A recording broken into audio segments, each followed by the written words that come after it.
good, Max? Now it's up to you and Jerry to make game time decisions. We had some interesting errors. Chris is at second. Yeah. Oh, I had them mixed up. Yeah, Tam's at third. Hey guys. You said that Chris wrong. is at 4. I did. He said Chris 4. You said Chris 5. Chris is 4. All right, welcome to game number 2. Unfortunately, Central Penn fell in the first game of the doubleheader, dropping to 3-6 at us with a score of 24-12.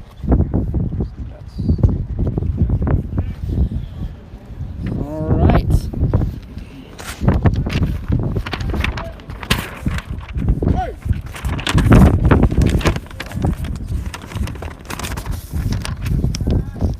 Colby Black's going to lead off here in game number 2.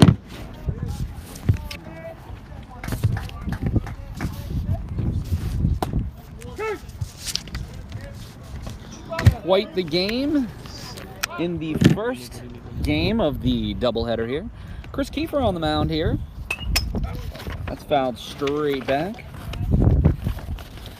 Kiefer on the season has appeared in 2 games, started 1, 7 innings pitched, 9 earned for an 11.57 ERA.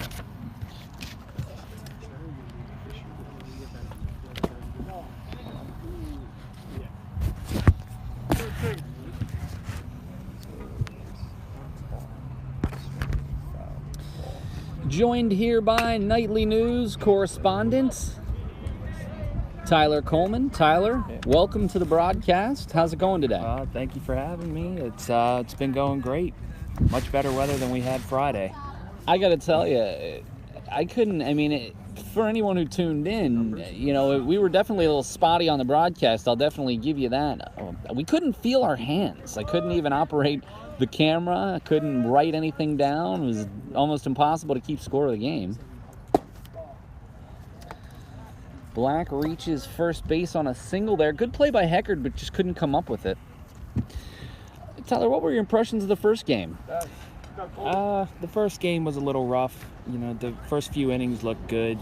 Central Penn jumped out to a 4-2 lead, but later in the 5th inning, Mont Alto batted around 3 times in the 5th inning with numerous different walks and errors, which really came back to hurt the Knights. Graham did have to make an adjustment there, but did make the catch. 1 retired.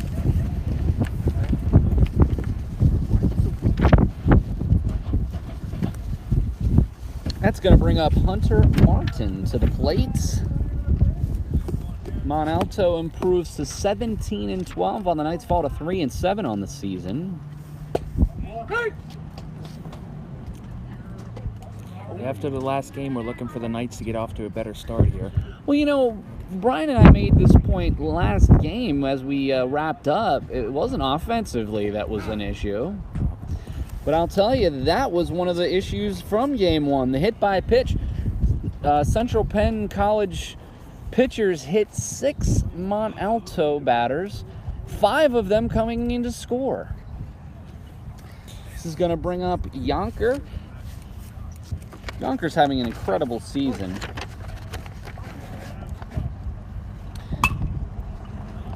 And that's tailing down the right field line. That's trouble, but it is foul. Yonker hitting .402 on the season with 10 doubles, 5 triples, 2 home runs, and 25 RBI. That is a nice stat line. Anytime you're hitting over 400, that's acceptable, yes, right? It is.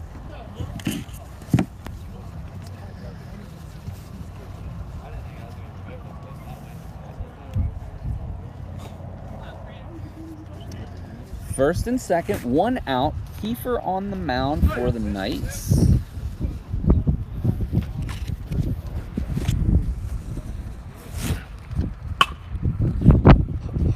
Hard drive to short. To second for 1. Double play. And that is what we were talking about early. Getting their cleanup hitter to ground into that double play. And after the top half of the first, the side is retired. No runs, 1 hit, no errors. And it's 0-0 moving to the bottom of the first. Tyler? All right, Miller. So Career Services Annual Business Partner of the Year breakfast will be held from 8:30 a.m. to 10:30 a.m. on Tuesday, June 4th in the Central Penn College Conference Center. This is a great way to network with students, alumni, faculty, staff, and representatives from a wide array of businesses. This year's event features a bit of a twist, as we will also be honoring 2 students as Interns of the Year.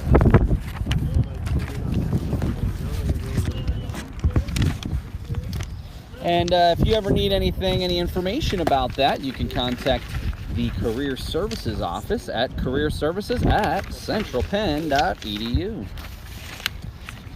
We're going to go to the top of the second inning here.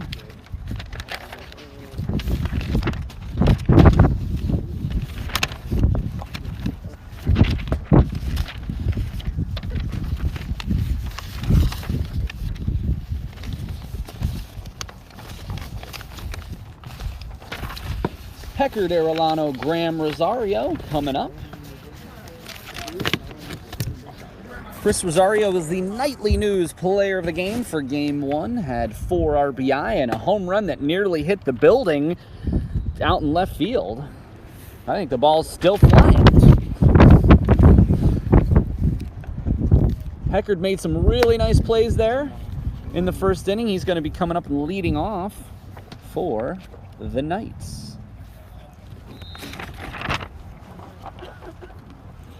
See if the Knights can get off to a good start here and push across some early runs. And on the mound for Mont Alto, number 2, Spencer Seaman. He is a freshman. He's appeared in 5 games this season, 8 innings pitched, 8 earned runs for an 8.31 ERA, 7 strikeouts, 7 walks. Peckard stands in. It looks like Seaman's got some gas, but he looked like he was having a little trouble locating there in his warm-up pitches. Early base runners will be a key here for the Knights. A little high and inside there to Peckard.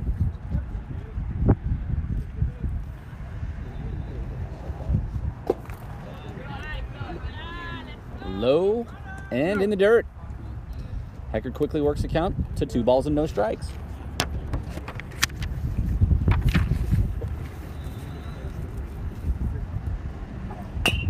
And a chopper to third to short. And boy, that was a close play there. Very close play, but a 6-3 put out. nice throw from the shortstop just to get Peckard. Peckard is retired. Gabe Arellano with an incredible game in the first tilt, reaching base 4 times. And Seaman, the windup and the pitch. Low, ball 1. You know, it's going to be sad at the end of the season when Arellano calls it a college career. He has been a fixture at the top of the Knights order for quite some time. And we're going to miss his veteran leadership. But we still have some time with him, so let's enjoy it while we can, right? That's right.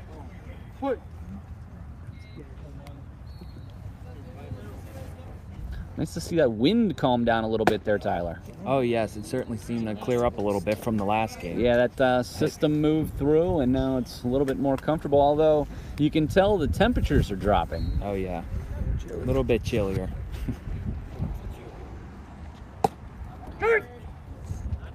And that caught just the black there on the outside of the plate.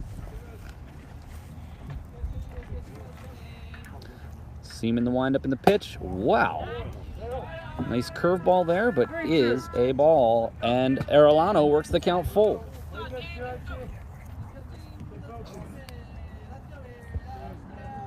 Graham on deck.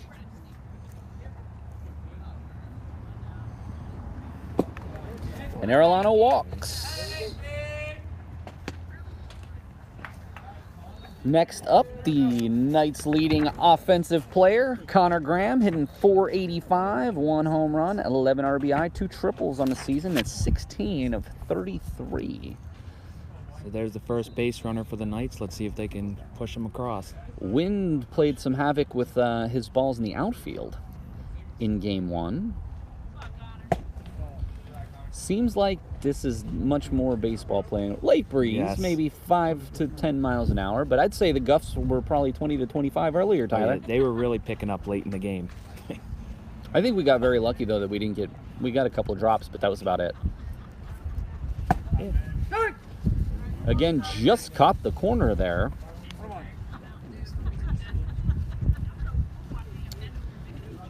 And Connor Graham, 1-1 count. Arellano on first. And that's going to make it through the hole there. And Arellano's digging for third. Graham went for second, and he makes it back in safe. But that's the second time first to third for Arellano. He did the first to third earlier on basically a play that maybe you wouldn't think that someone would go first to third on. Great secondary lead there, and he didn't stop. He just kept on running when he got to second. It almost looked like the left fielder was caught a little off guard. Very good heads-up base running. 1 down, bottom 1. Nothing here in Game 2 of this doubleheader. And Tyler, I guess the good thing about playing 2 is you don't have to leave with a sour taste in your mouth after the loss. That's You got a right. chance to regroup and start over with a fresh slate. Very quick turnaround, and score some early runs here would be helpful to get off to a good start. And Kiefer got out of that first inning unscathed, so. And Graham's going. And now he's caught in a rundown. But Arellano, surprised Arellano didn't take off there, but Connor caught stealing.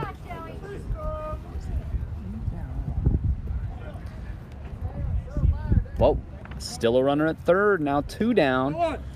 For the Nightly News player of the game from Game 1, Chris Rosario, a homer and 4 RBI. And if you can see that building out there in left field, Chris nearly left an indentation on the building.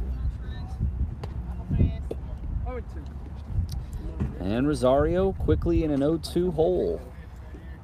His home run last game might have been one of the farthest hit home runs this season.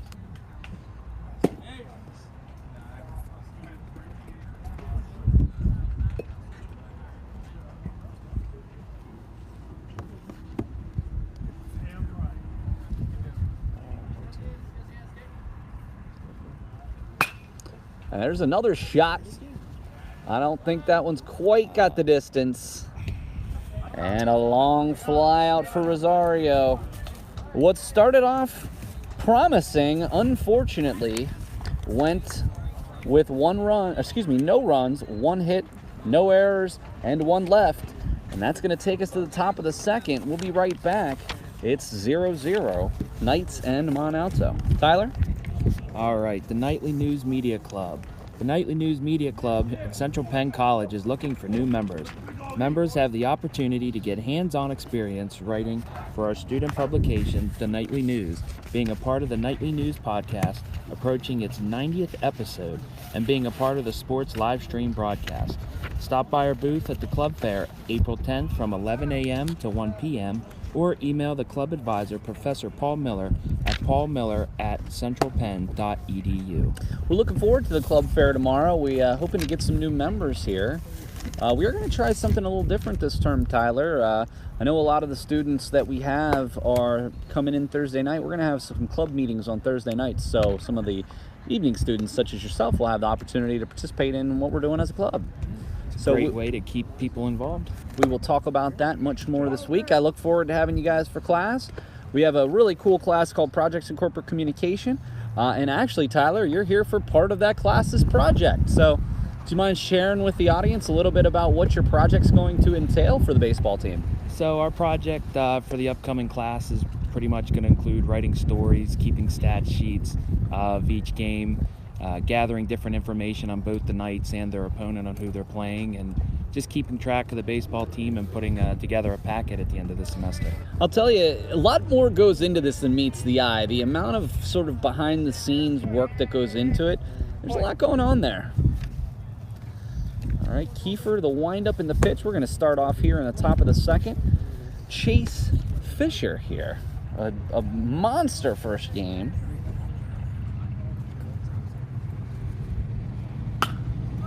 And a shot to the outfield. And that's going to hit the gap. But Fisher only is going to get a single. That is what having good outfield defense does for you. That could have been a double, but it was gotten to very quickly by... When you have Fulp and Arellano as center and right, I mean, you've got some tremendous speed. Yes. Yeah, they were able to cut that ball off pretty quick to hold the runner at first.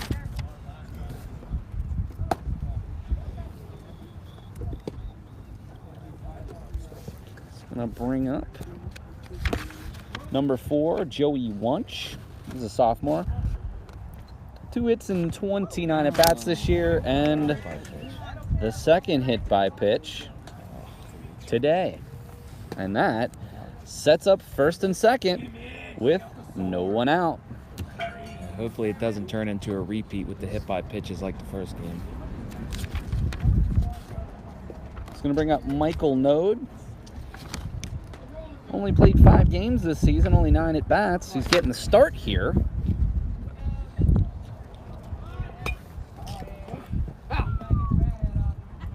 Just foul. Node is playing left field today.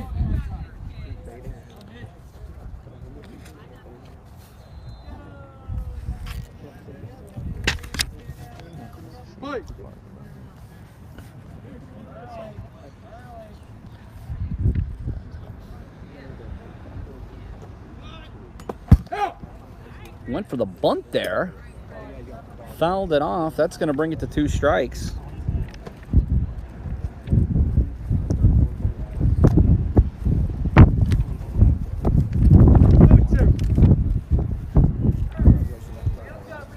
So with 2 strikes now, we'll see if he keeps the bunt on.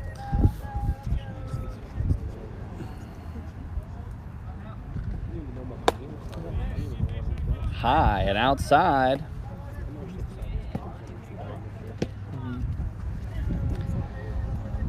Nothing. Top 2 here. Central Penn dropped the first one 24-12 in this doubleheader, and that's a shot to left. But Graham tracking it. Not as much wind. And the fly out.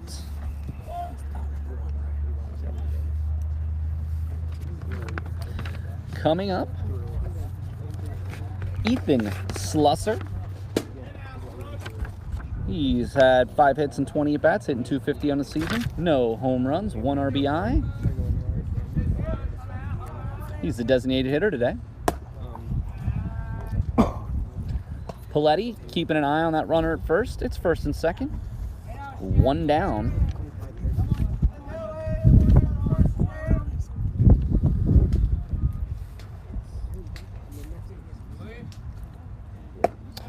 Paul Miller, the advisor for the Nightly News Media Club, and responsible for putting on this broadcast, sitting here with Tyler Coleman. Tyler, this is your first official commentating. Yeah, first official game. Looking forward to it. It's been fun so far. Be a lot better if the Knights could get a win here. He forgets the called strike there. What's your background with baseball here, Tyler? I started playing baseball at a young age, probably I think around 6 or 7 years old. Played all the way through middle school and into high school, and once arriving here to Central Penn, kind of got more into wanting to broadcast and work the games a little bit more.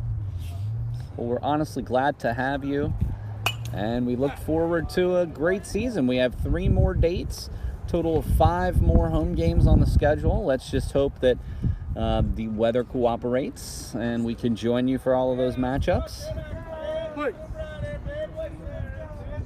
Big game next Friday, April 19th. That'll be 1. Oh, and Kiefer rings him up, looking, Nice pitch. We will be back next week, next Friday, April 19th, for a 9-inning contest. And Tom Davis will be in my place. I'll actually be out at my orientation for my doctoral program.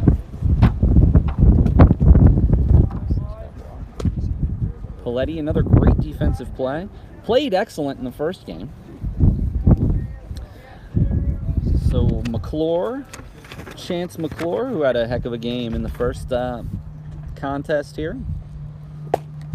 Big strike.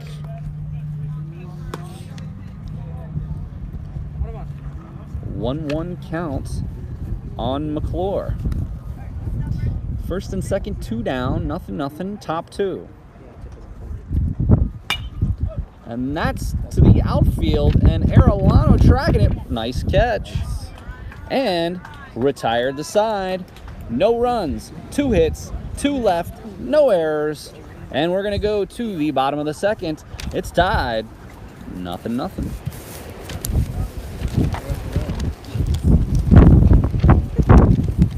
Tyler? Do you have young children? How does a free movie and free popcorn sound? Pretty good, right? Central Penn's Family Flick film series shows recent, kid-friendly films every 3rd Saturday of the month in the Capitol Blue Cross Theater. The next film is Spider-Man Into the Spider-Verse on Saturday, April 20th from 2 to 4 p.m. This event is free and open to the public. Here at In the Net in Palmyra, our home field for the 2019 season here for the Knights. Honestly, I can't believe that this first inning and a half has gone this way after 36 runs in 5 innings in the first game. Maybe they used all their their power in the first game. Yeah, We are still early. First game, we might have seen all the runs. The second game might be more of a pitching matchup. 17-12 for Mont Alto on the season. 3-7 for the Knights.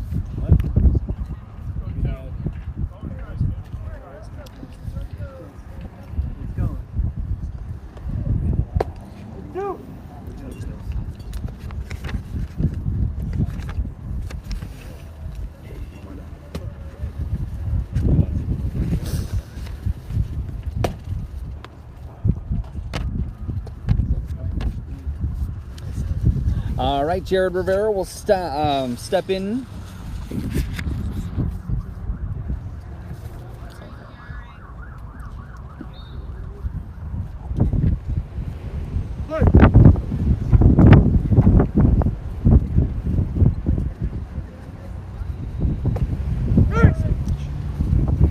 And Seaman throws the strike there. Connor Graham's caught stealing in the first. Put out a potential rally there for the Knights. And Rivera fouls it off quickly in the hole, 0-2.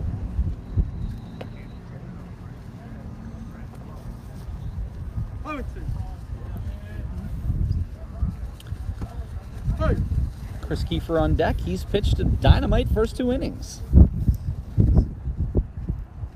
And inside.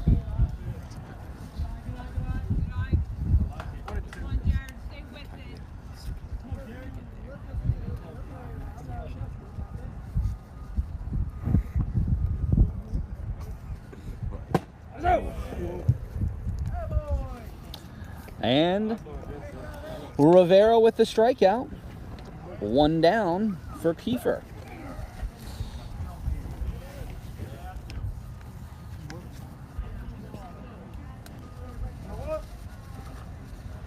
So how about you, Miller? Did you play baseball at a younger age? Yeah, I played from basically age 6 up until teener ball. Never played at the high school level.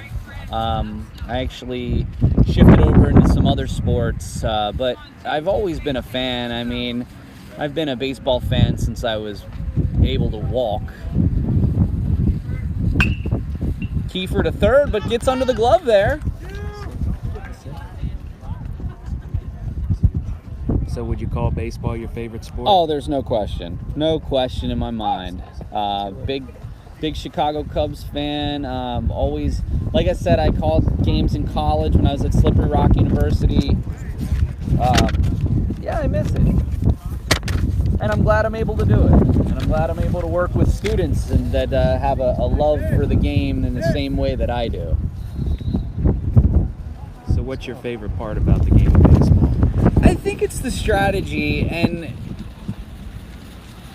some of these rule changes I'm not a big fan of. I don't think that there's any indication that, frankly, they're going to work. So, I mean, I'm really a National League fan. I don't watch a lot of American League baseball. I'm a Cubs fan, so I watch a lot of Central, Pirates, Reds, Cardinals. I definitely like National League baseball a little better. Did you see the highlights of the Reds Pirates? I was watching the game live, actually. Interestingly enough, so that was on Sunday. Yeah, Yasiel Puig, he can be a bit of a hothead sometimes. But that's what makes him who he is. I mean, it's not like the Reds are what, 2-8 on the season. I mean, you need somebody like that to stir the pot, or things can get monotonous, you know. Well, Kiefer helping his own cause. Now, in college rules here, if a pitcher or catcher does get on base, they are able, when they hit, which they don't always, they are able to be pinch run for without being taken out of the game, which I think is an interesting. And boy, that would have helped John Lester yesterday. Yeah. Tough to see him hit the injured list. To tweak his hamstring, especially as poorly as the Cubs are playing at this point. I mean, arguably one of their best players. I don't want to say their best because they have a former MVP and a former MVP runner-up in their lineup, but certainly their top pitcher. I'll tell you, Darvish is a huge disappointment there. And Cam Woodward with the ball 4. One thing to stay positive about is baseball is more of a marathon. It's a very long season, and just because the Cubs might not be off to a good start now doesn't mean that's how they'll finish. This is true, but Milwaukee's running away with the division early. I mean, they're already 5-6 games back. Yeah, Christian Yelich is on fire right now. Well, he's just continuing last season. And that ball goes into left. Pico's going to score. And they call him out. Woodward gets thrown out at third. There we go, early lead for the Knights. So we're going to call that a steal, E2, and then a caught stealing at third.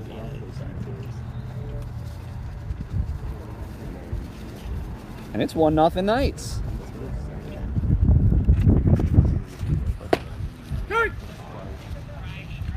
Coletti the called strike there.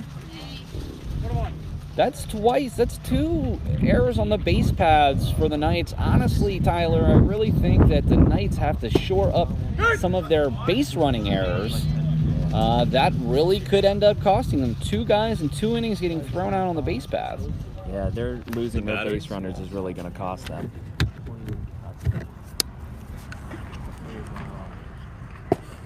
And the swinging strike 3.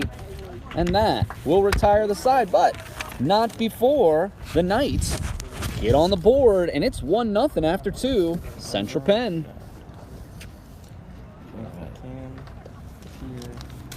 Right. So for the 5th straight year, Central Penn College has earned the military-friendly school designation.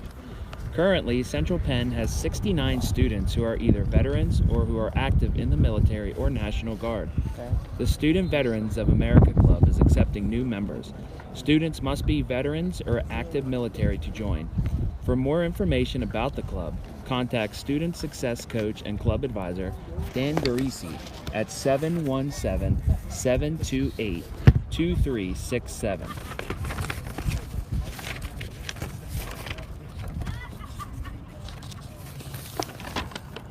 Yeah, back to what we were talking about a little earlier. I had the fine opportunity to call some baseball games when I was a senior at Slippery Rock University. We had, in my senior year, Tyler, they built a brand new ballpark in Slippery Rock, literally out my front door.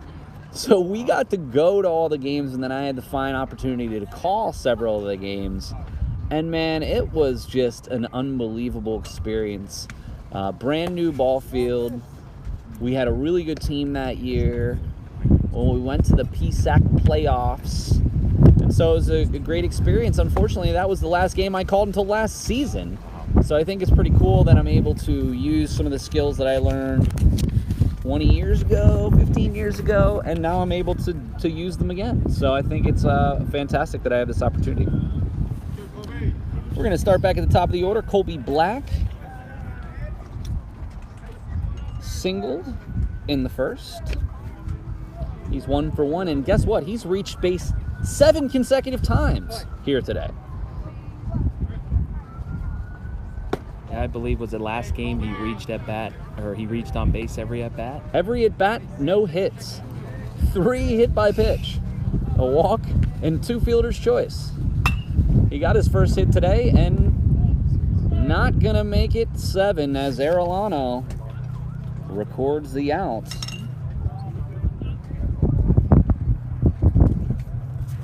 One down. Tell you what, Kiefer's looking pretty good early. This is Topper. He flew out in the first. So have you had the opportunity to call any other sports, or was it just mostly baseball? Well, we did basketball earlier this year, and that was fun. Definitely my first time ever doing that. I think I did well. You know, we're always our own worst critics, which is a good thing. You know, this is as much a learning. Obviously, we're doing this for our team and for our fans, but this is just as much of a learning tool for us. You know, we're going to go back and we're going to watch these tapes, and we're going to try to improve. And, you know, next time we hope to be better than this time. And that's really the approach that we took, Tyler, with basketball. The first time we went out there, it was really all of our first times doing it, but we watched the tape, we learned, we made adjustments, and as some of you can see, our graphics this year have improved. We've now got some different capabilities that we didn't have last year, and we look forward to continuing to do the best we can out here for you.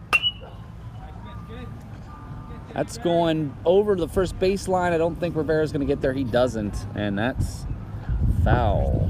Well, these experiences are about learning and having fun, right? Well, exactly. I mean, to be honest, I guess if nothing else, Tyler, the one other thing I can say is the fact that I get to do this calling baseball as part of my job. I mean, there aren't a whole lot of people that can say that, and I think that that's very unique.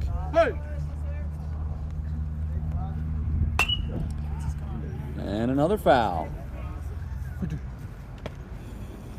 So far, 0 for 5 on fouls in terms of cars being hit, which is always a good thing. Honestly, when I pulled in, I didn't even know where to park. And Topper strikes out looking. That's 2 Ks for Kiefer. And at this point, Kiefer's looking like the second coming of Steve Carlton. And pitching very well here. Hopefully he can keep it going.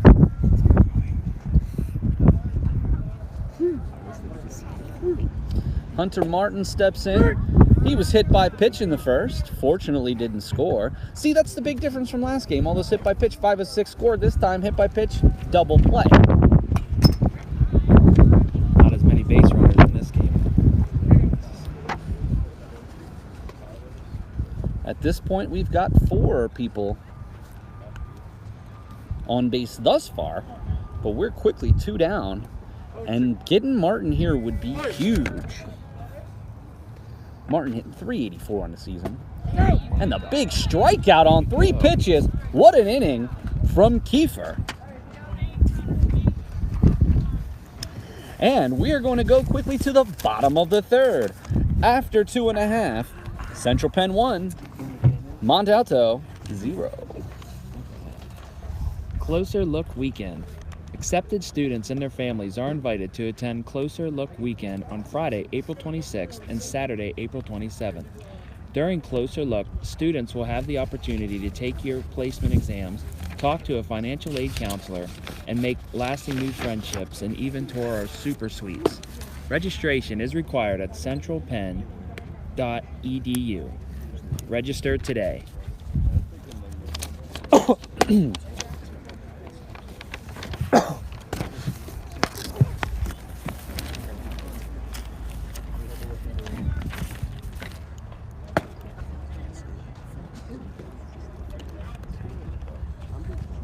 All right. Christian Fulp did get a hit last game. He's going to lead off here. And we'll go back to the top of the order for Heckard and Arellano. Kiefer on fire thus far. 3 Ks, no runs, scored the only run, and one of the 2 base hits here for the Knights today. Making a strong case early for the Nightly News Player of the Game.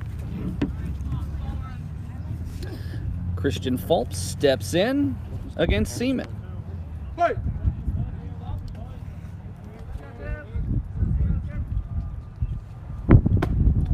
Inside, ball 1. Yeah, Fulp back in game 1 had a nice running catch out in center field that took him right over the fence. We're going to have to ask him about that.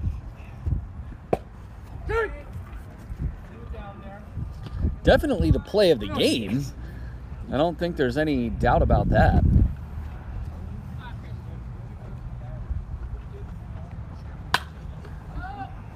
High pop-up on the shallow outfield grass. What a catch! Off the shortstop, collected by the center fielder.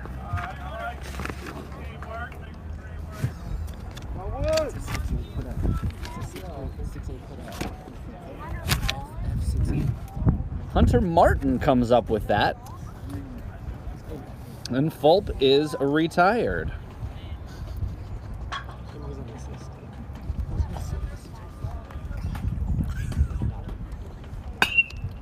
Heckard, nice swat to left.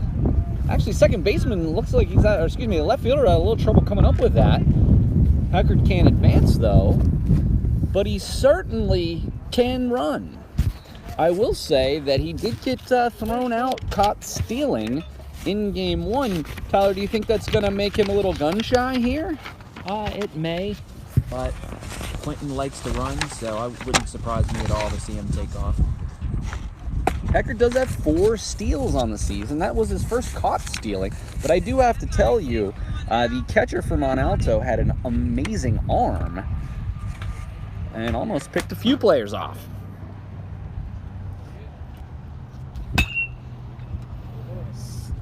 And that's into shallow left, but the wind caught it, but put out. And that's 2 down.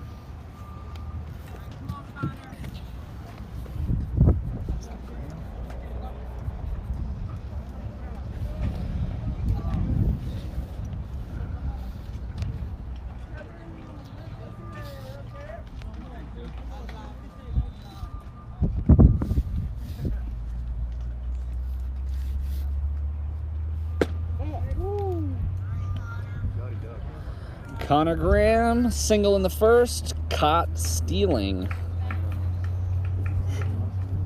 Makes you wonder if the sun plays a factor on those deep fly balls out there to the outfield. And a stroke to the gap.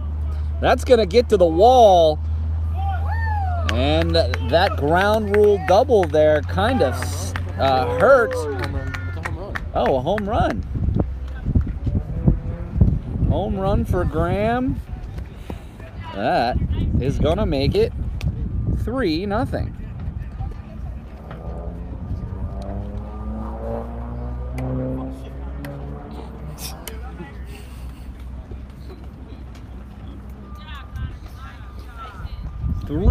Nothing with the 2-run blast for Connor Graham. His average on the season, it's just unbelievable. 485. That's a nice average to be looking at. Like I said in the first game, Mike Trout's got nothing on him.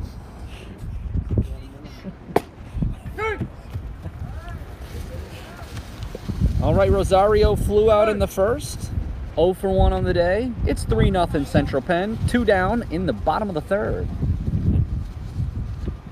Wind really seems to be picking up here. That's 2 consecutive for Rosario that he wasn't happy with. Quickly in the hole, 0-2.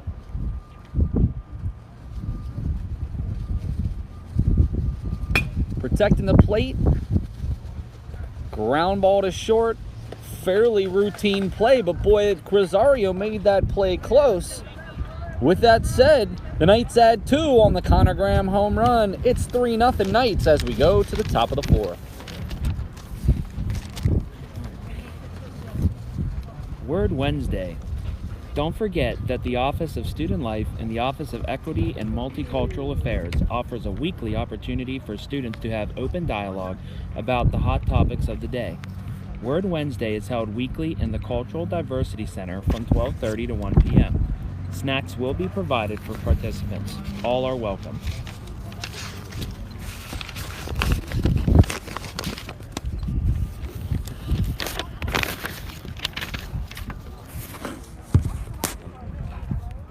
And we had the opportunity to participate in Word Wednesday as a club last term. That was a lot of fun. Can't say the word that we discussed because it wouldn't be appropriate for this avenue, but definitely some interesting things that they're doing in the Cultural Diversity Center with the Word Wednesday. It was something that they've reincarnated and a very interesting opportunity for students to speak about very hot button words. I heard a lot of his students enjoyed doing that.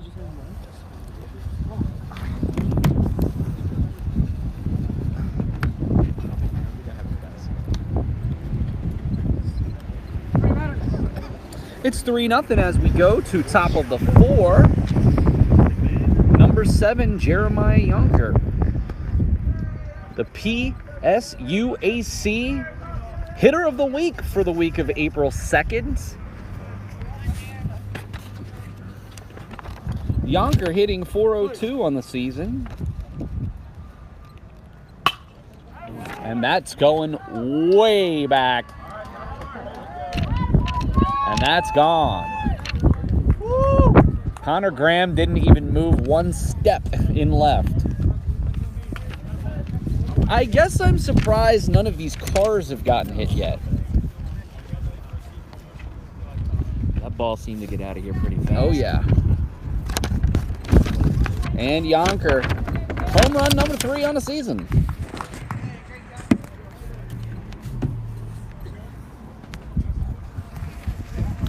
Makes it 3-1.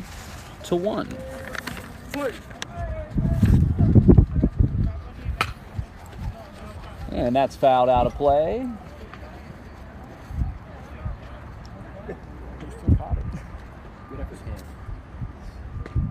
Doesn't count. I thought that does. Oh, way out. Chase Fisher singled in the second.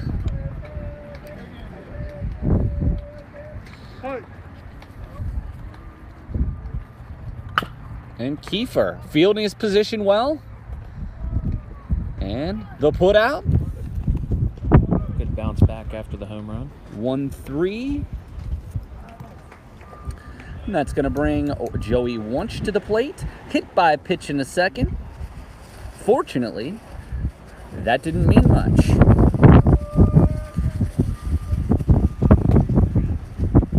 And while Kiefer did give up that home run, Yonker is absolutely no slouch. As I mentioned, hitting over 400, leads the team in RBIs, average, extra base hits. That's the guy that's really getting Mont Alto going, so no harm there. Knights still lead 3-1. Outside of the home run, the Knights have done a pretty good job keeping Mont Alto off the bases. High and tight there.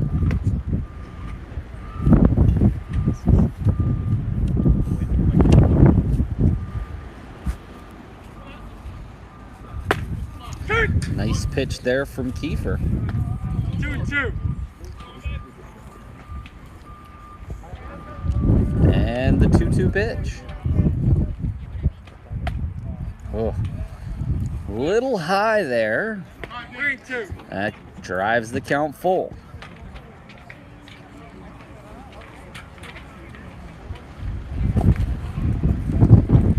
Ball four for Wunsch.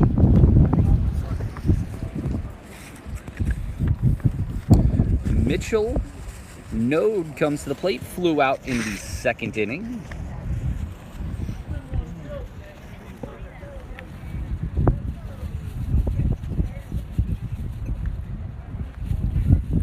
So Miller, do you follow the minor leagues at all, about like the Senators?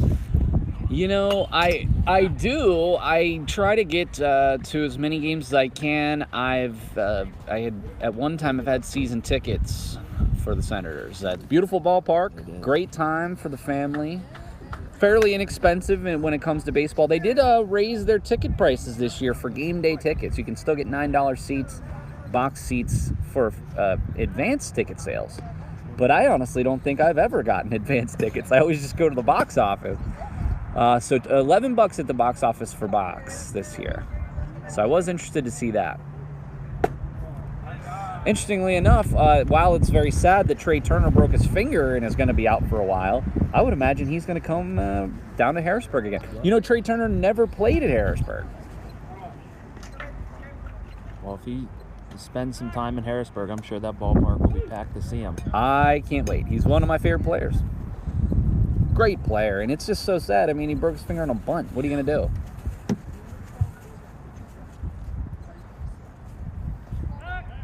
Do you think he's going to be a little bit more gun-shy to bunt going forward since that happened? He might be, but I'll tell you what, bunting's a part of the game, and when you're like Trey Turner and you got speed, it's a big part of your game. Well, and that's the thing is, you know, they want to get him on base because he can bunt for a base hit. That's going to go to the gap. Arellano cuts it off. Going to third, got a play, but cut off by Heckard. Another first to third there. And Node. Now they're getting something going here. Slusser struck out in second. One down here in the top of the fourth.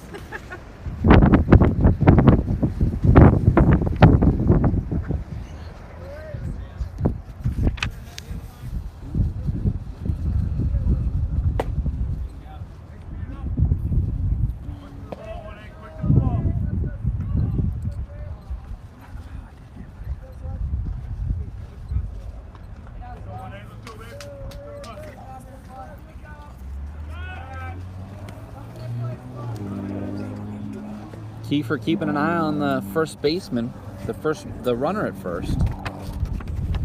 Node does have a steal on the season, and he's going. Paletti straight down to second. Did not get the tag there. Runner almost came off the base there. And that makes it second and third with one out for Slusser. Paletti, great throw.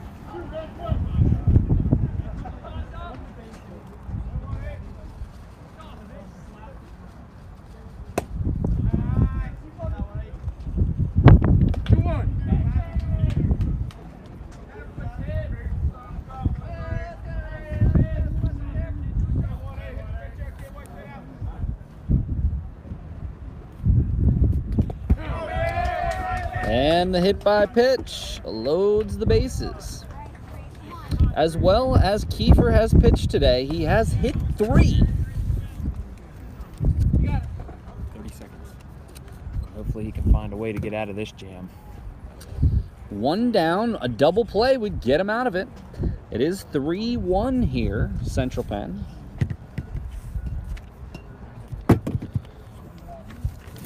OTA Day. Our spring OTA Day is May 8th. This event is for prospective students who are interested in becoming occupational therapy assistants. Stay tuned for additional information.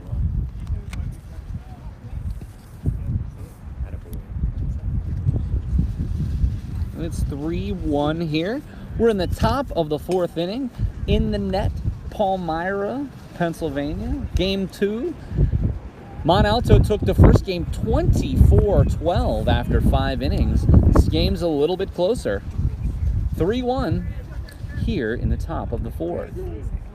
Connor Graham with a 2-run shot. But Mont Alto has come back here with a Yonker home run, and now a walk, a single, and a hit by pitch has loaded the bases.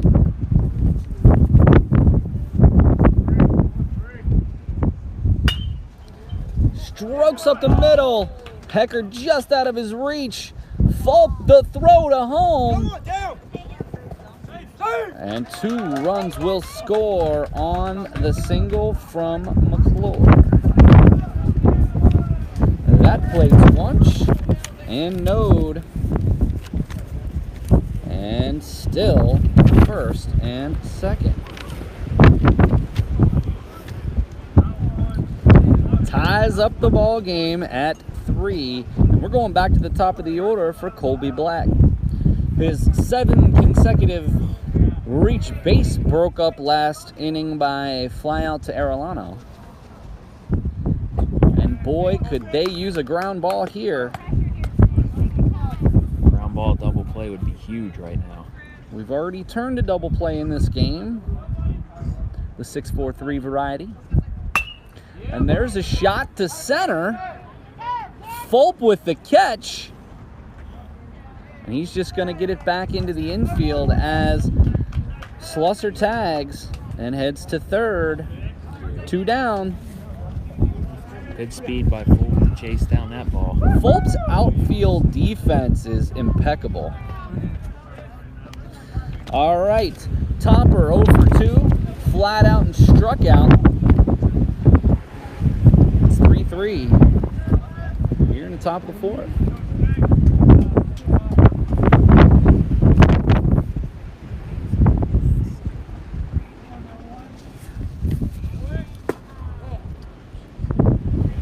What a throw by Paletti, and he guns him down. McClure caught stealing after that 2 RBI base hit, but Mont Alto pushes 3 runs across there, including a home run from Jeremiah Yonker, and it's tied 3-3.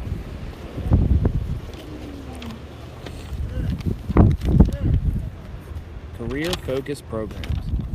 Are you interested in pursuing a career in business, accounting, marketing, and communications? Central Penn College offers more than 30 career-focused programs in flexible class formats, including in-person, online, and hybrid courses. For more information, visit our website at centralpenn.edu. I think that's one of the most interesting things, especially for someone like you, Tyler. I mean, you work during the day. You do come into campus for evening classes occasionally, but a lot of your classes are online. I think that that's what's very interesting. And when we have people that take in all 3 classroom varieties, some during the day, evening, and online as well. It certainly helps with our accelerated schedule as well to offer classes that way.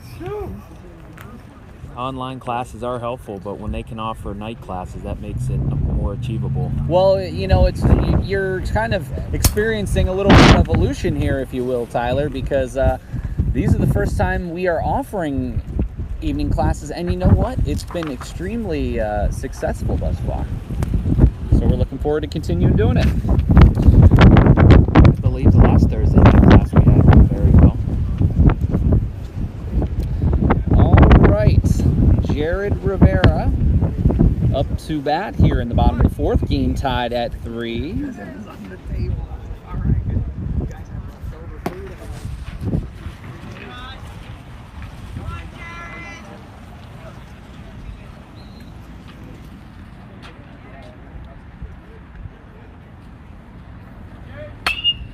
High fly ball. And the right fielder calls it. Number 7 comes down with it.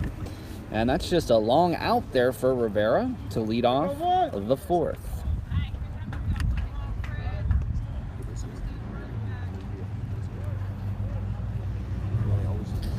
Kiefer comes up to the plate.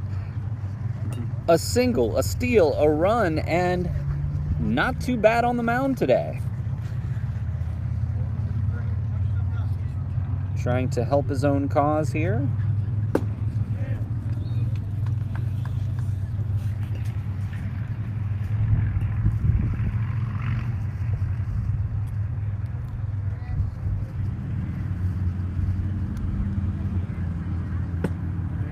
Nice off-speed pitch there from Seaman.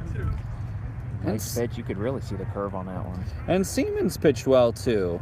3 runs, 2 strikeouts. Only 1 walk. And a hard drive to short. Kiefer thrown out.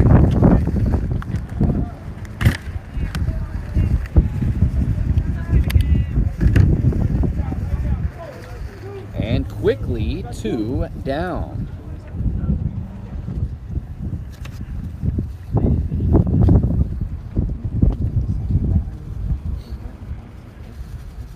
Come on, Cam.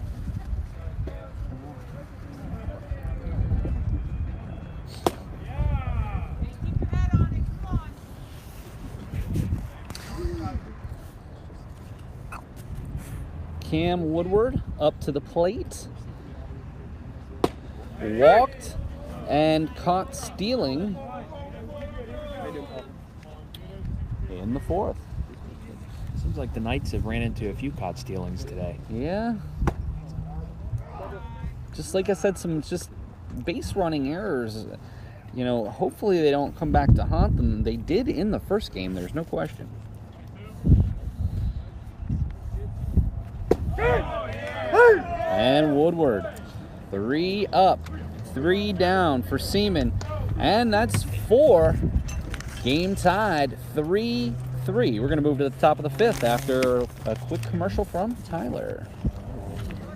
The Cabinet of Dr. Caligari.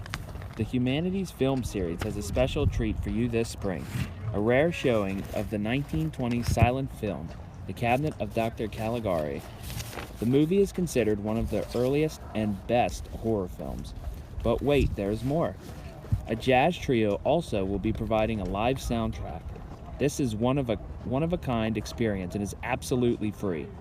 See and hear The Cabinet of Dr. Caligari on Friday, April 26th at 6:30 p.m. in the Capitol Blue Cross Theater.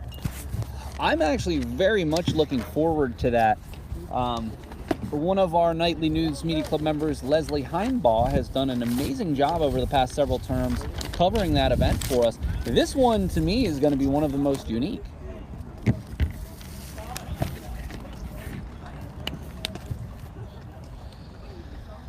All right. Remember, this game only going to be 7 innings today when we play doubleheaders. Of course, unless we go to extras. We are starting the top of the 5th. Kiefer got touched up for 3 runs there in the 4th.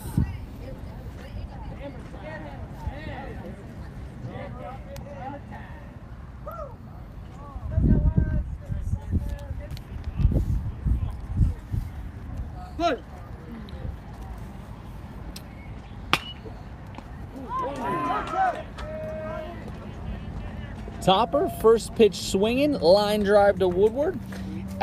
Definitely a tough shot there. That was a hard hit ball.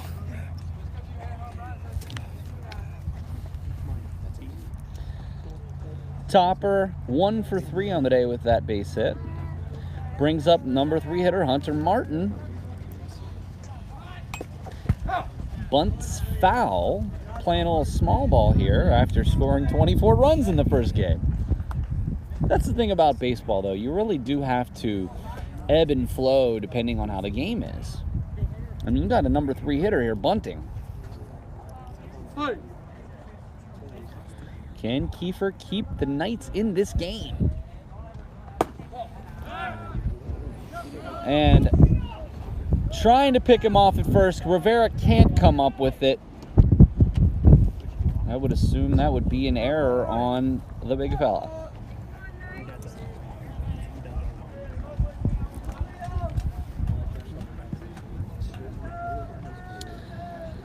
And now, no outs, runner on second, top 5.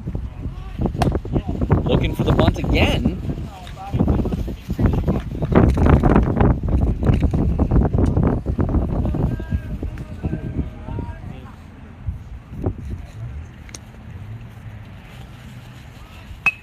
And bunts right to first. That's going to be a tough play. Rosario covers first, does move the runner. That's a 3-4 put out there, but a runner on third base for the cleanup hitter, Yonker, who hit one way deep. Yeah, it's not every day you're going to see the 3-hole hitter put down a bunt. They're going to put Yonker on for an intentional walk. First and third, one out. Maybe they're looking for a double play here. Chase Fisher, 1 for 2 on the day.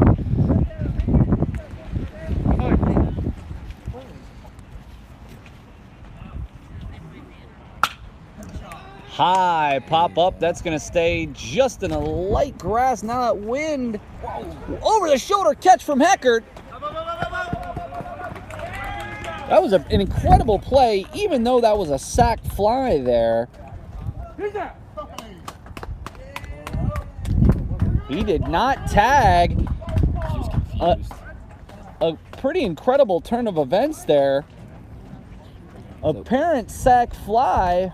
Heckard with the wherewithal to over-the-shoulder catch, appeal to third. That's got to be one of the most interesting double plays I've ever seen. Talk about base running mistakes.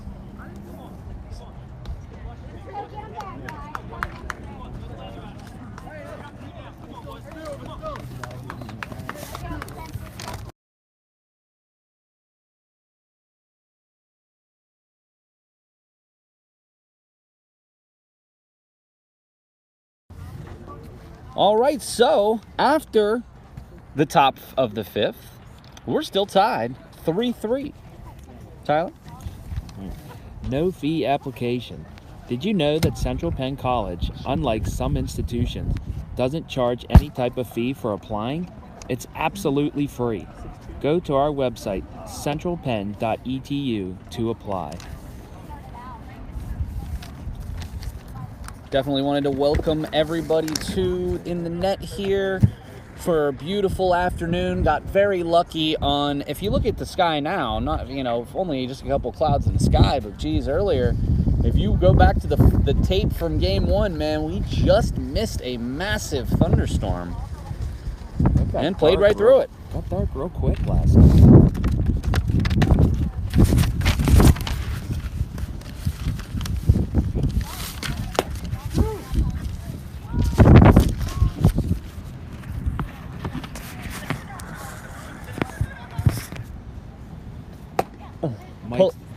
Sorry, Tyler, go ahead. I was about to say, you might say this is perfect baseball weather right now. This is just being greedy, but maybe not with these wind gusts. Yeah. So our material wouldn't be flying all over the place. But other than that, absolutely perfect temperature. I want to go back to that double play there. What happened on third there, Tyler? Well, it looked like the base runner at third didn't tag up after Heckard caught the ball, took off a little early, and the Knights had the heads up to throw the ball over to third and get the runner out. And a really nice over-the-shoulder grab there. That looked like it was going to be trouble. 3 people converged. Fulp was there, Rosario was there, but Heckard came up with the catch.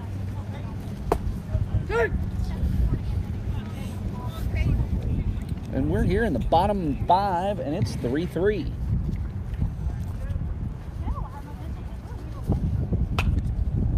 High foul ball. That's going to be out of play. What? Of all the balls out of play, still no cars hit. 2-2. And Paletti with a 2-2 count.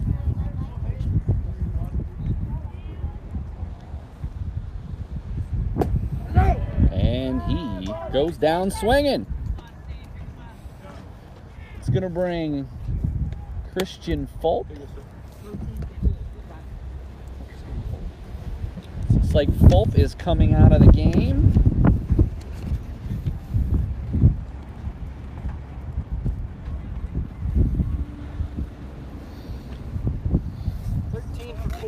$13 for 4. Pico is going to come into the game here. Not sure what's going on with Fulp.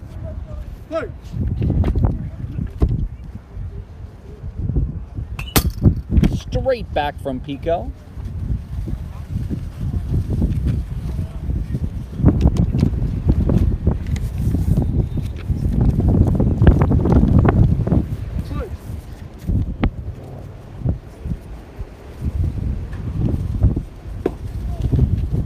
Low and inside.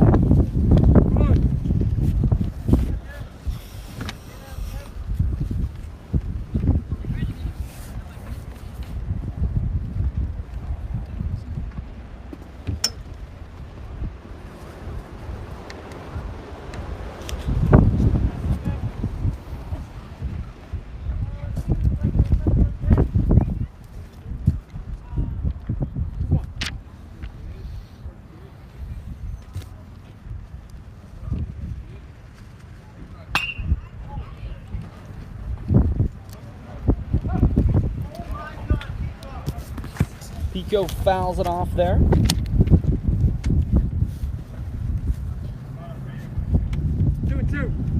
And a 2-2 count. One down after the Paletti strikeout. It's 3-3. And Pico goes down looking. I'll tell you, that's 5 Ks for Pico. Or excuse me, that's 5 Ks for Seaman. And that's going to bring us back to the top of the order as Quentin Heckard singled in the third, grounded out in the first. He's 1 for 2 on the day.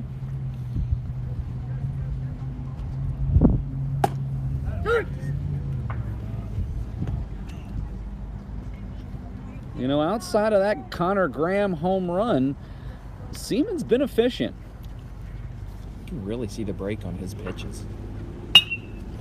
Lined up the middle. That's going to be a base hit. And that's 2 straight hits for Heckard.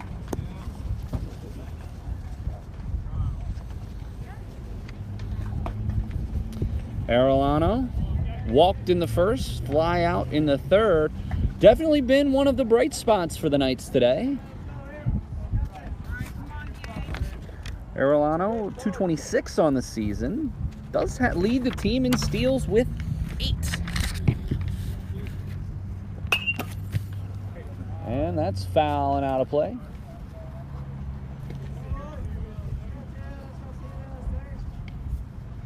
I believe, did you have a stat last game on how many stolen bases they had for the Knights? 38 or something yes. like that? On the season, 38 steals. And that's coming into today. I don't know that we've... Well, Chris Kiefer did have a steal earlier this game, so we may be nearly ready to eclipse the 40 mark. Seaman right down the middle, line drive to center, and Arellano with the base hit. Now with 2 down, that's going to bring up Connor Graham, 2 for 2, a single, a home run, 2 RBI, and boy, would this be a time for a base hit. Anything to the outfield, Tyler, should score a run, especially with the speedy Heckard on second.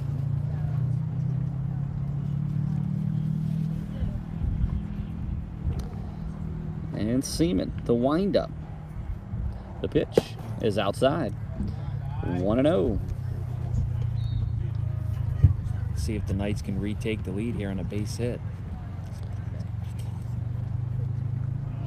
Bottom 5. We're only playing 7 here, so this would be huge. Low again.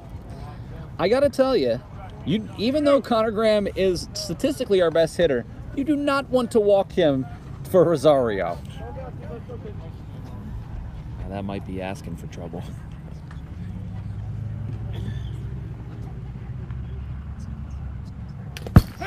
Graham found a pitch he liked, but just fouled it off, and it's 2-1. 2 down, bottom 5. It's 3-3. We're all tied up here in the bottom of the 5th from in the net in Palmyra.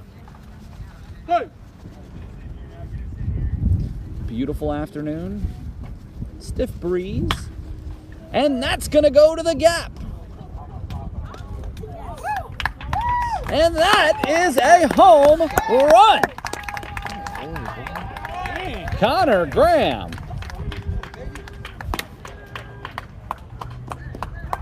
A 3-run home run for Connor Graham. That makes it 6-3. That's now 5 RBIs for Connor Graham. What a day Graham is having. 3 for 3. 2 dingers, 5 RBI. And guess what? That clears the bases for Rosario, now up 3 runs. Can Kiefer hold on? And the Knights are excited, to say the least. I mean, this would be huge to get this victory here, Tyler, after losing the first game in the fashion that they did. And there's a stroke right up the middle for Rosario. Yeah, I think after the way the Knights kind of fell apart last game, this win would be a great confidence boost.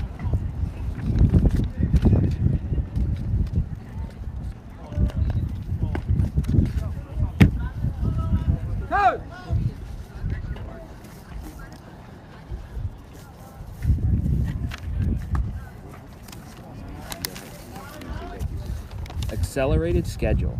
Central Penn's year-round accelerated schedule, composed of 4 11-week terms, enables full-time students to earn a bachelor's degree in 3 years.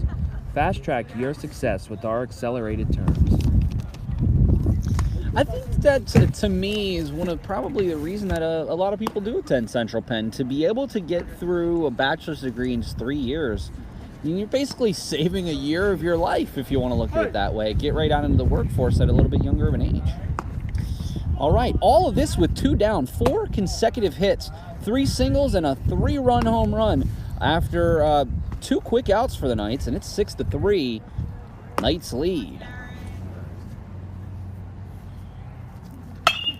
And Rivera shot to left.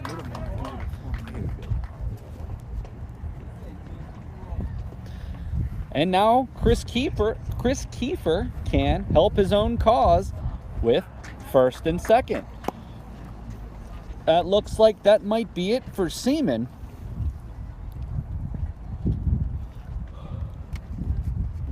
And that's going to do it. Definitely pitched well, did strike out 5, but with 2 outs this inning has already allowed 3 to come across, 2 on base. And he's going to turn it over to number 30.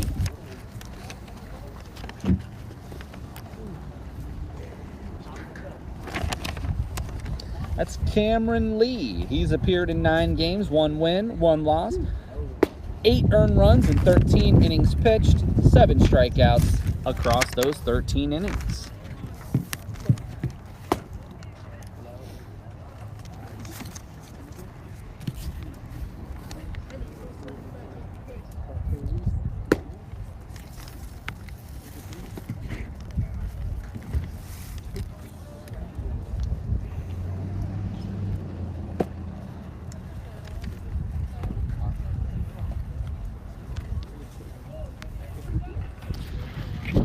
All right, we're here for a pitching change.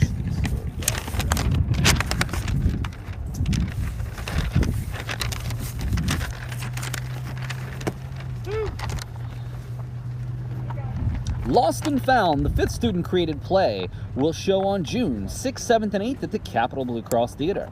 Using their experiences and imaginations to create an original play, a group of students will work together to explore losing and finding things of great importance, including relationships, people, places, and themselves. Remember, June 6th, 7th, and 8th, the 5th annual student-created play, Lost and Found.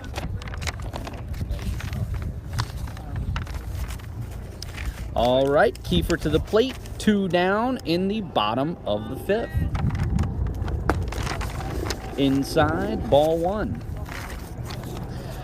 I gotta tell you, Tyler, have you ever watched the Brockmire show? Yes, I have. It's really where I'm getting some of this flair that I have in my commentating. Learned it right from Jim Brockmire. Yeah. Fictional baseball commentator. That's a funny show. I believe the 2nd season is starting here in April This is sometime? actually season 3, Oh, and season 3? this week is episode number 2. So it did start last week.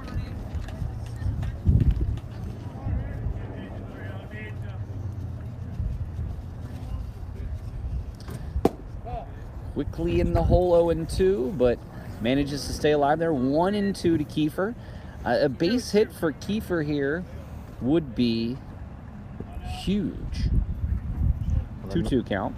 The Knights' bats have really come alive this inning. Let's see if they can keep it going. 4 singles and a home run. And Kiefer. Got room, got room, got room. Bad. And that's going to be out of play.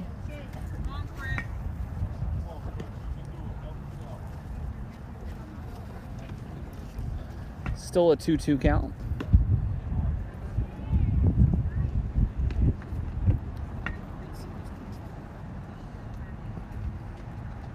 Point.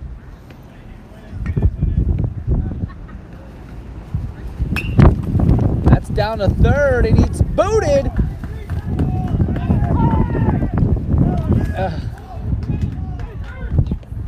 Boy, was that close for Rosario. He made a big turn there. I thought he was going to keep going. Unfortunately, nearly tagged out, but does load the bases for Cam Woodward. That was a very close call to almost losing another base runner. Fortunately, maybe the breaks are going our way this game. Come on, Kilo. It's 6-3, bottom 5.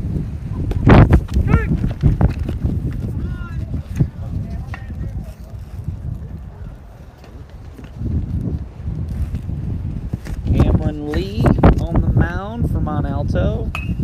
Oh, an amazing curveball there that's lined foul. Come on, Kilo.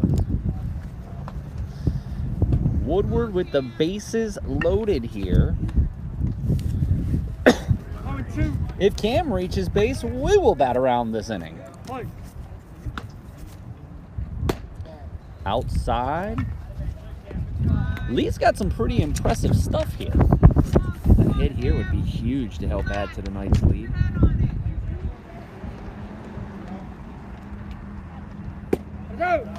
What a pitch, and Woodward strikes out with the bases loaded. The side is struck out, but there went 2 strikeouts and then 6 consecutive base hits, followed by another strikeout. But Knights put 3 on the board, and that makes it 6-3, Central Penn.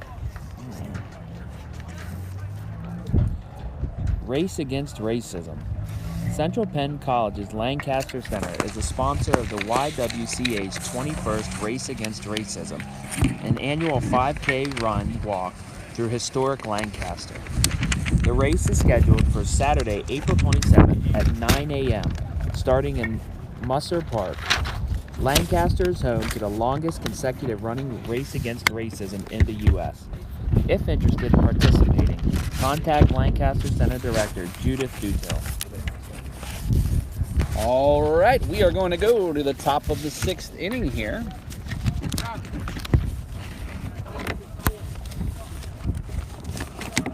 Connor Graham, so far the player of the game for the Knights. 2 home runs, 5 runs batted in. Kiefer back out there in line for the victory here if we can make it through 2 more innings.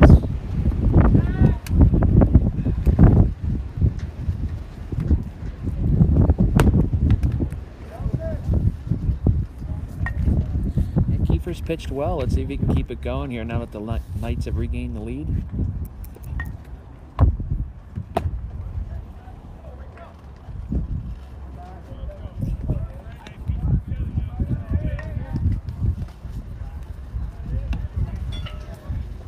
Looks like we got a pinch hitter here. It's going to be Nick Jacoby, star of the first game for Mont Alto.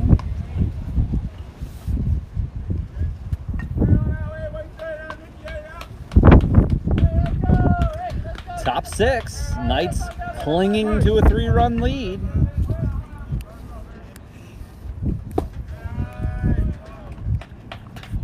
Low and outside, ball 1.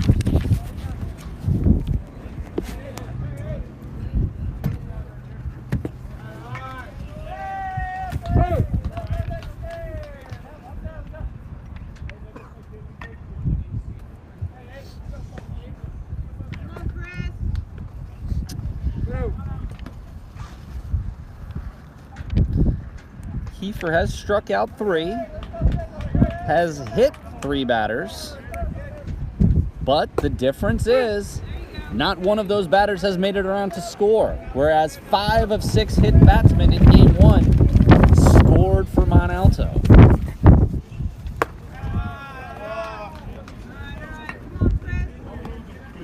So have the Cubs played their home opener yet? Yeah, they played yesterday, and that's when Lester got hurt. Yeah. 10-0 they won. And a deep line shot down the left field line, but that will be foul. And that will move the count to full 3-2.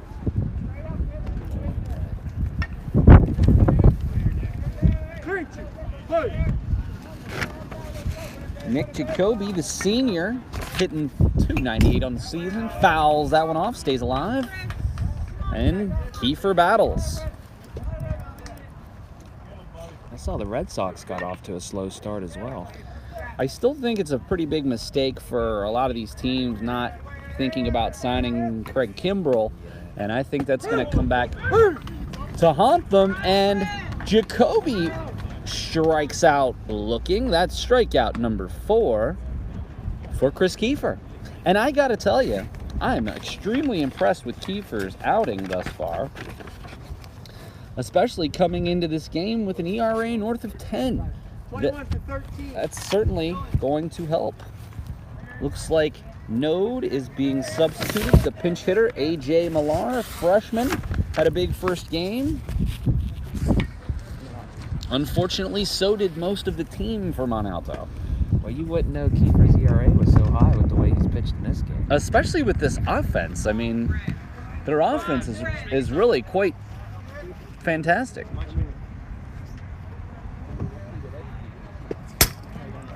Yeah, Mont Alto scored well over 20 runs last game, so to hold them to 3 this game is very impressive. 1 down, top 6.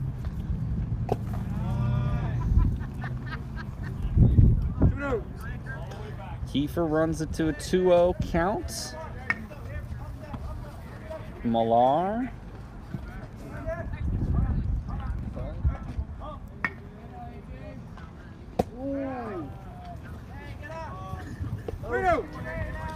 Quickly runs the count to 3-0.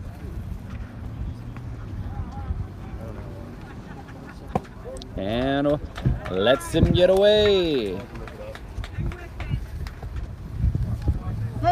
Slusher, the DH, coming up. 0 for 1 today. Did get hit by a pitch.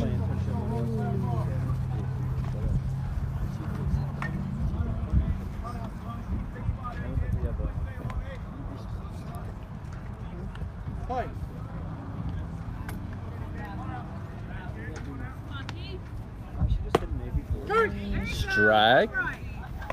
Catches the outside corner there. I got to tell you, Tyler, this game's much easier to keep score than the last, that's for sure. Just inside. Yeah, the scoring last game really got out of hand in the 5th inning. I believe they put 13 on the board in the 5th.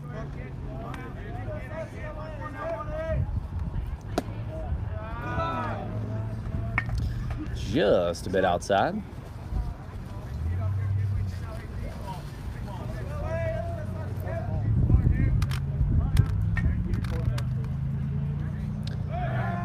Back to first. Kiefer keeping an eye on him. At this point, the runner, every run is important, but with the 3-run lead, I don't know if I'd be so overly concerned about the runner on first. You do want to keep the double play in order, though. Yeah, be more focused on the hitter right now. Runs the count to 3-1.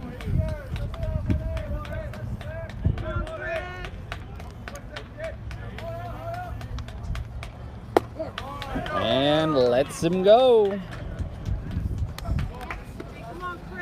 After an early strikeout, walks the next 2 batters, and that brings up McClure. McClure, a hit, 2 RBI, 1 for 2 on the day. singled back in the 4th.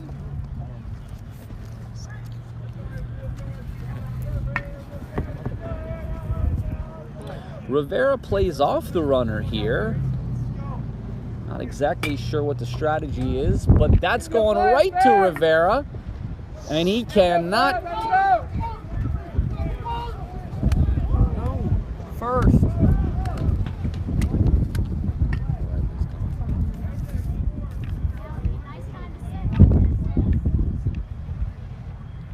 either a 40-second or 30. Trying to figure out what the call is there. Yes, it's on a 4-second. Is it? No, but then it's not. But then Seems to be a little confusion right now.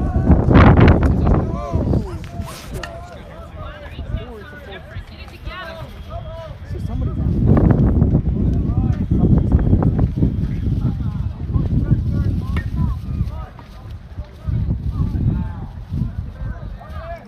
What just happened?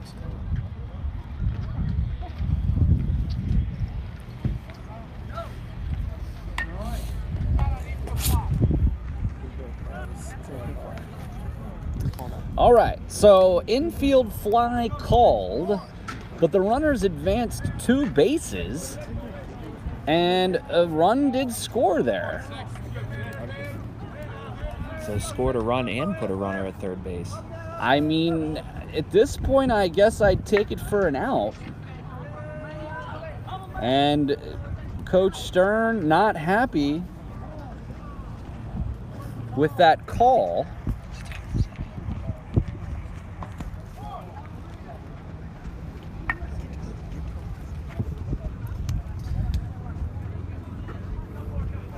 Did you know that Central Penn has an esports team?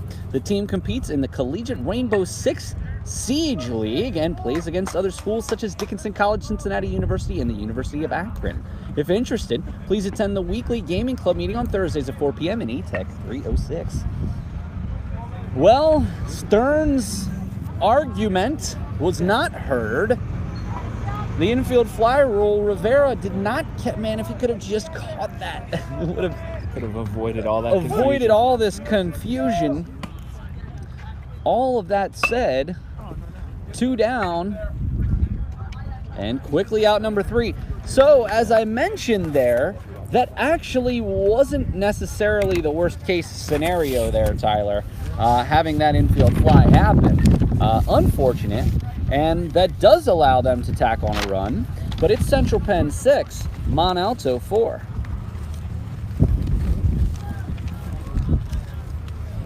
Are you interested in a healthcare career?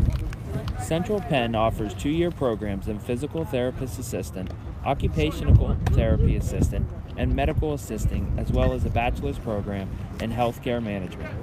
For more information, visit our website at centralpenn.edu. And we will quickly move to the bottom of the 6th. Remember, even on doubleheader rules at the collegiate level, only 2 7-inning games. That's actually minor league rules as well. I don't know if you knew that. I did not know that. Boy, I'll tell you, if it would stop being windy for 30 seconds, we would be in excellent shape over here.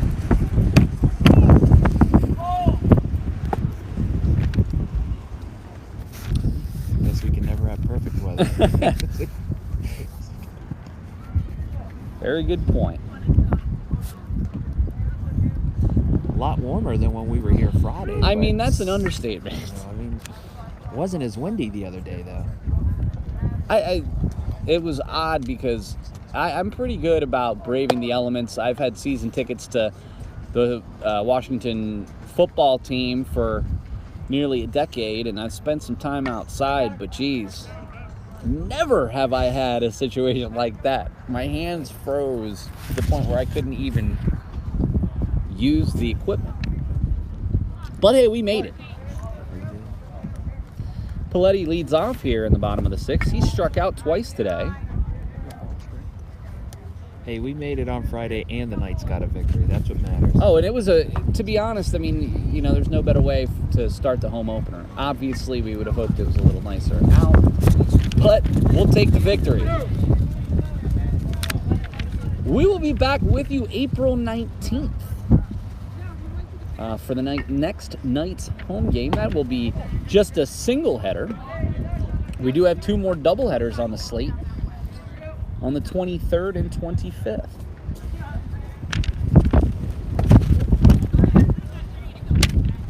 Paletti, the 4-pitch walk there.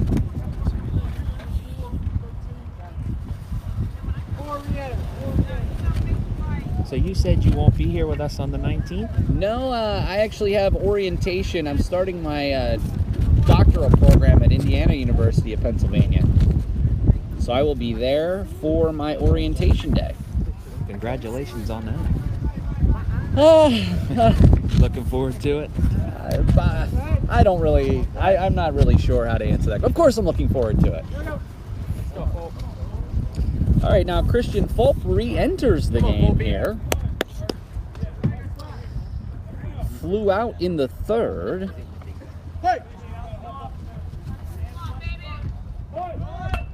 And the bunt goes right back to the pitcher, but executes, nearly runs that one out. It's a 1-3. Paletti to second. Heckard at the top of the order with a runner in scoring position and only 1 out. It'd be nice if the Knights could add on another run. I think that they would like any kind of runs being tacked on here. 6-4. Knights lead by 2.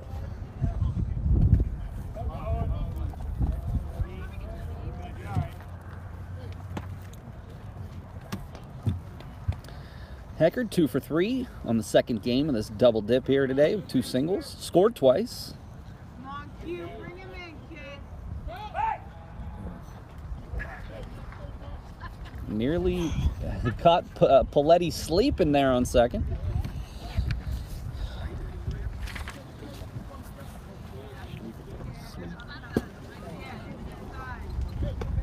Trying to add to the lead. The last thing you want to do is lose your base runners right now. Well, and again, that's what's haunted the Knights in the first game, and it's definitely been a more solid, disciplined game here in game 2. Inside, that's going to go 3-0. And then you're going to get into the heart of the order. Arellano, who's only not been on base once, and Connor Graham, 2 home runs. Heckard takes a strike, but I like the take there. 3-0, and now 3-1. That seems to be one of the unwritten rules in baseball. You have a 3-0 count. Generally, you're taking that next pitch. I guess it depends who you are in a situation, but certainly in most cases, I would think so.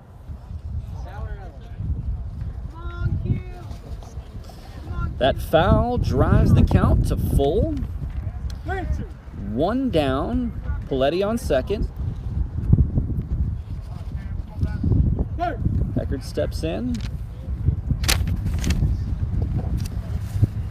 And he's going to walk.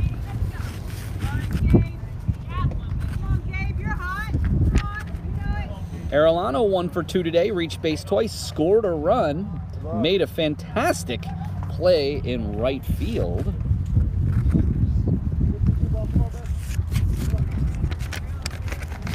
Lee still in the ball game.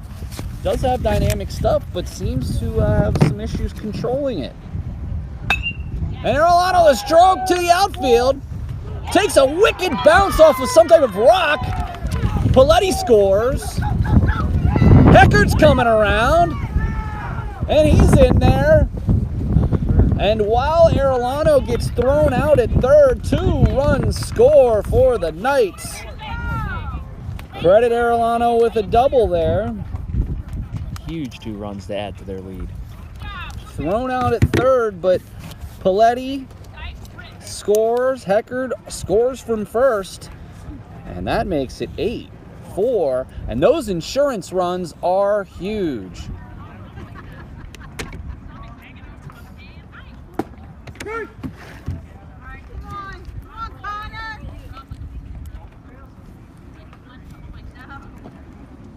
Connor Graham now. Interesting choice for Arellano to run that out, especially with Graham coming up. But with that big hit, we'll take it.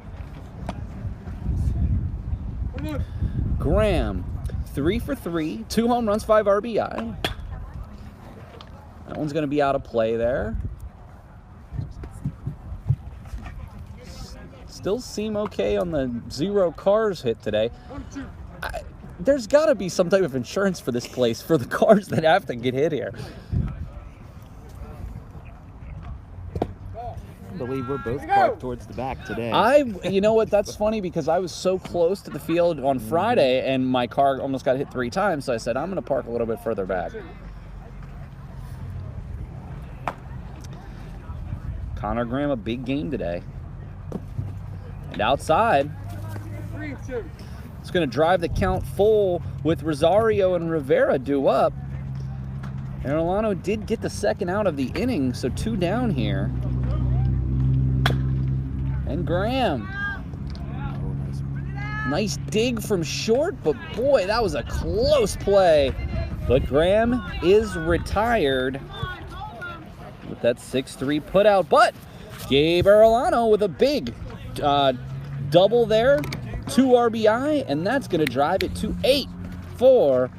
And we're going to go to the top of the 7th. This could be it for Penn State Mont Alto. They got to score 4 to keep them in the ball game. It's 8-4, Central Penn. Are you interested in pursuing a career in criminal justice, legal studies, homeland security, or information technology? Central Penn College offers more than 30 career-focused programs and flexible class formats, including in-person, online, and hybrid courses. For more information, visit our website at centralpenn.edu. Well, Kiefer back out there. I mean, it's an incredible pitching performance, honestly.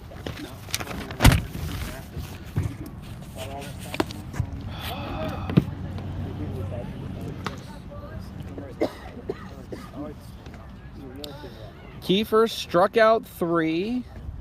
Very odd infield fly rule play last inning. But fortunately, didn't hurt us too bad with only 1 run. Only 1 run, and then it was a big help when the Knights were able to score 2 runs to tack on to their lead. Those insurance runs are a big deal.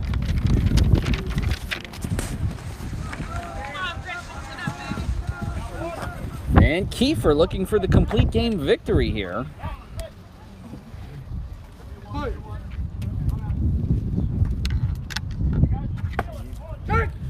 Nice pitch to get started here in the top of the 7th. This really would be something if the Knights could bounce back after losing big in Game 1 to win Game 2. I suppose that's what's great about baseball. You can lose 100-0 and it only counts as 1 loss. I guess that's could be said about all sports, but hey, everyone's got a bad game every once in a while. I think what's interesting is, you know, even your division winners only win about 90 games. Except in the AL East. I know my Braves last year won the NL East with 90 wins. I think the Braves are a remarkably fun team to watch. I'll tell you what, they're a team. And a deep shot to dead center field. That's not coming back. Grady Topper with the home run, and that makes it 8-5.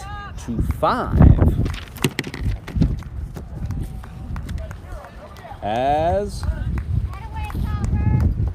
we reach the middle of the order, this is going to be no easy feat for Kiefer.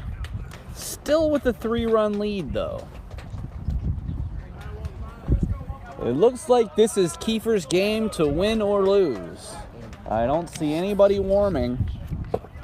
Those 2 insurance runs are looking huge right now. There's no question about that, especially with Yonker coming up next, who already has a home run in this game. Martin 0 for 2 on the afternoon. A little high.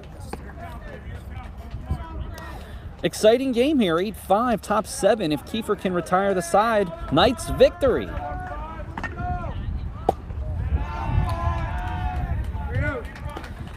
But Kiefer runs the count full. Or excuse me, 3-0 count to Hunter Martin.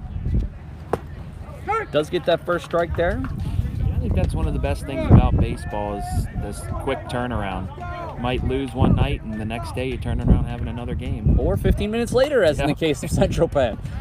The two games between the doubleheader, we had about a 15-minute break that gave us a chance to basically get the lineups for the next game and go right into it. Well, Tyler, it's been my pleasure to join you today. Hopefully we can see a Knights victory here. Ugh. Just low. Martin with the walk. And that brings up Jeremiah Yonker, who represents not quite the tying run, but if he would reach base, the tying run would be. It's been fun working with you here, Miller. Well, like I said, hopefully this isn't the last time. Hopefully we, I know we have at least one more game. That's going to go to a shot to right. And that's going to be a home run. And that makes it 8-7. That's 2 home runs today for Yonker.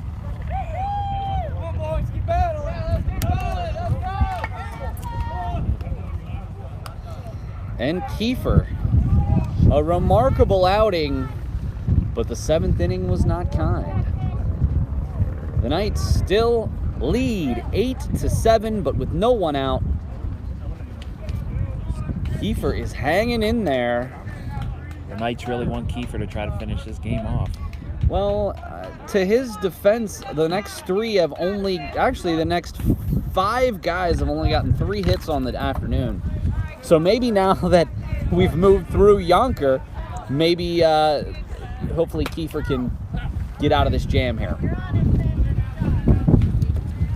Regardless of what happens, the Knights would have the bottom of the 7th to try to make a move here.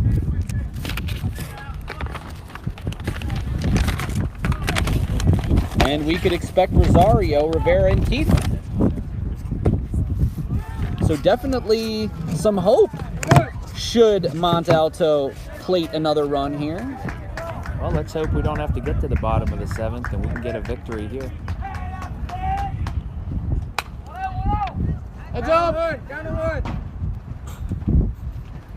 Foul ball. 2 strikes. 1 and 2.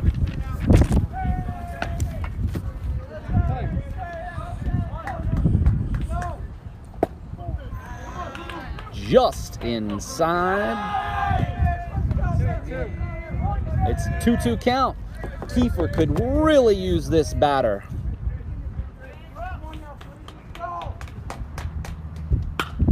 And that's to dead center. And Christian Fulp cannot come up with it. That's going to be an E8. And boy, is that a heartbreaker.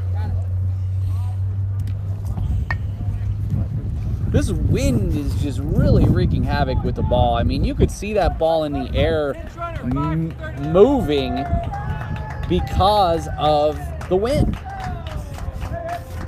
Definitely not an easy play for Fulp to make. And he's made so many good plays out there in center field today. We can't begrudge him this one, but boy, does that one hurt.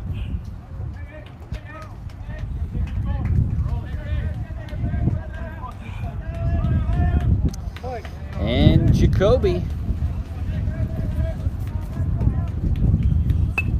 The bunt there. Kiefer does get the out. That is huge, the 1-3 put out there.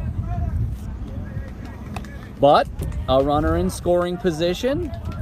Millar up to the plate. He walked and scored in the 6th. And boy, a nail biter. 1 down, a runner on second. Certainly didn't see this coming. They're going to intentionally walk him. He is the lead run. I don't want to say the winning run there. But they want to keep that double play in order because guess what, Tyler? A double play wins the game for the Knights. Slusser, the DH, hit by a pitch and walked 0 for 1 on the day. And a ground ball to short or second or even third could end this ball game. The Knights have turned a few double plays today, so let's see if they can get another one here to end the game.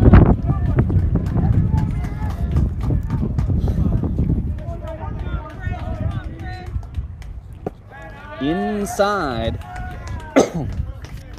Definitely bold maneuver from Coach Bob Stern to intentionally walk Millar, but definitely makes sense. Not trying to give Mont Alto more base runners, but you're certainly looking for the double play. 8-7, 1 out, top 7 in a 7-inning contest. Kiefer gets the all-important strike there.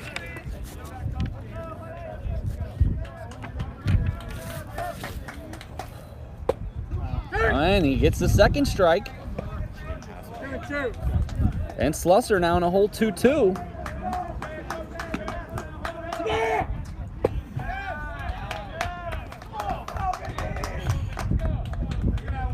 Called him for the balk. And that is a heartbreaker. However, still 2-2. Should he get the strikeout here, do you walk the bases loaded? Keep that double play in order. Keep the double play in order. That's why they don't pay me to coach, and that's why they pay me to be the analyst. Just got a piece of that. Slusser, 2-2 count. Tell you what, a game could bring upon some tough decisions, and that certainly would be one of them.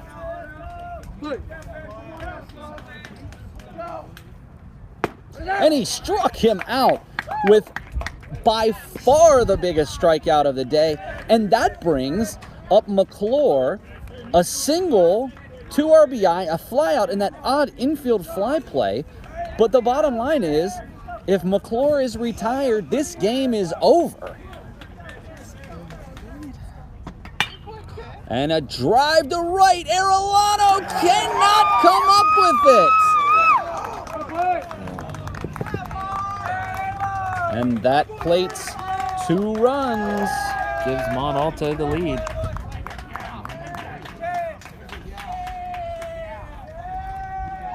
Talk about clutch hitting.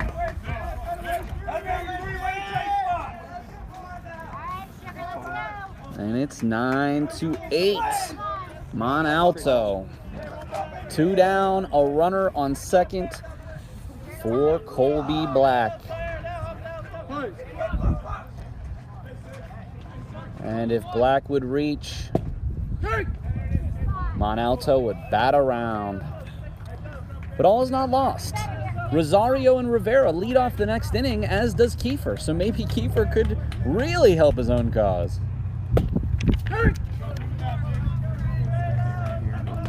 And a quick 0-2 count. Let's get out of this inning and let's score some runs and let's get out of here.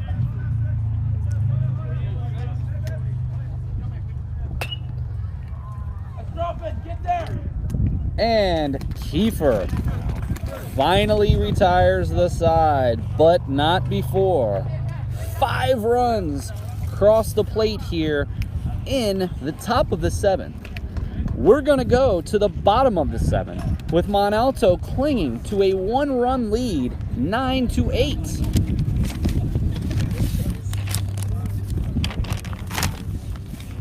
Our spring term is here, and our 22 student clubs are ready to spring into action.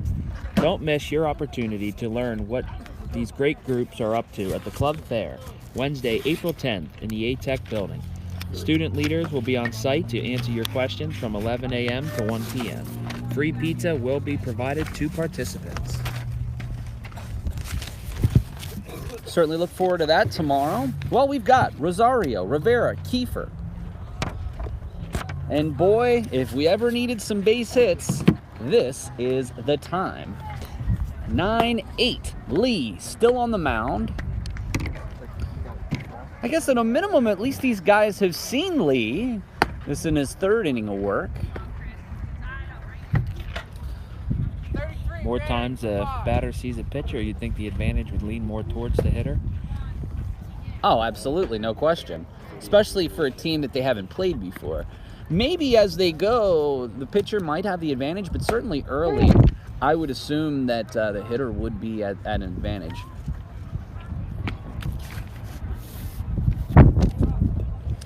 Well, Chris Rosario, 1 for 3 on the day with a single.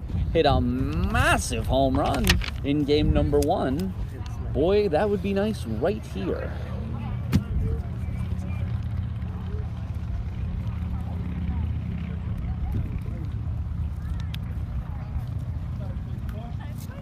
And it looks like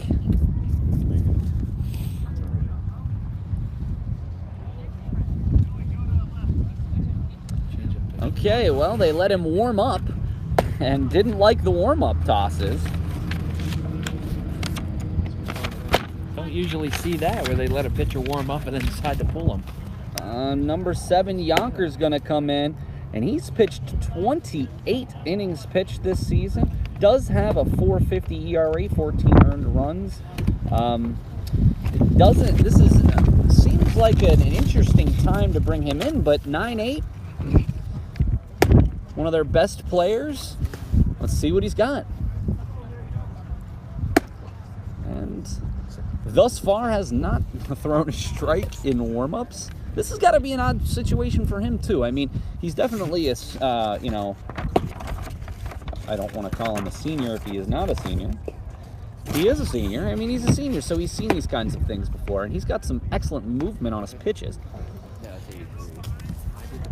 Seems to be high on every ball he's done. It could be the wind. It could be who knows what.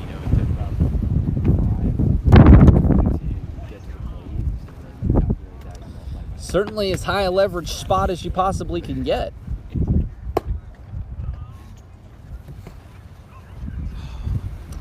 And we are going to move to the bottom of the 7th inning here. Remember, we're only playing 7. So it's Central Penn scores 1 to tie it and take it to extras, scores 2 to win it, or are retired and go home with a sweep. Knights could push across a couple runs. We could see a walk-off.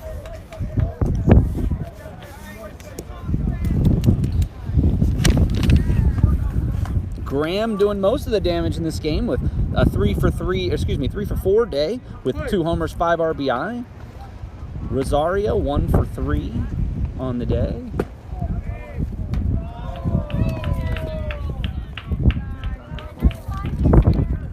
Close pitch, but given a ball. Rosario saw his pitch, but fouled it off for a 1-1 count. Seem to have some speed on that pitch. He's definitely got some good stuff.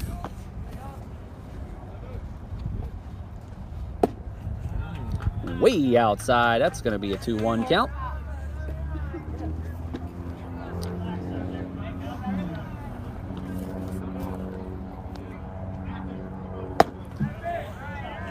Rosario comes up empty. That's going to bring the count to 2-2.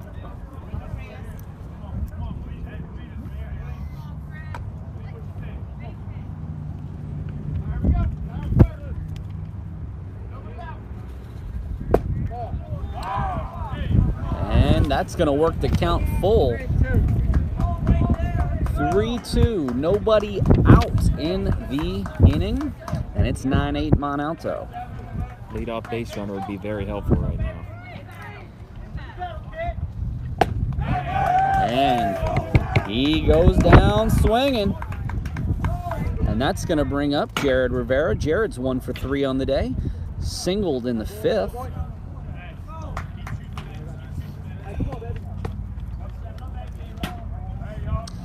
On deck, Kiefer. He's got 2 singles today.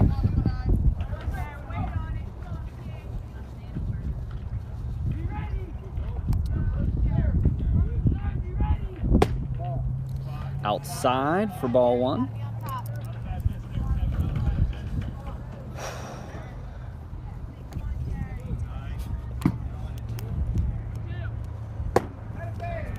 Big hack, but comes up empty. And Yonker. What a day. The infill fly play that Rivera was involved in, that run is looking pretty big right now for Mont Alto. Absolutely, absolutely. Yonker 2 home runs on just this game alone.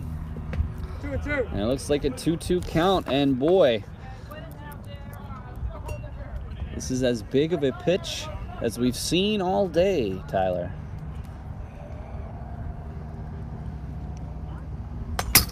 Just got a piece. Staying alive.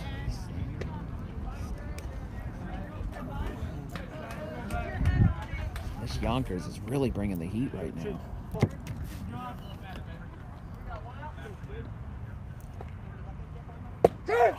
And he got him looking. Strike 3.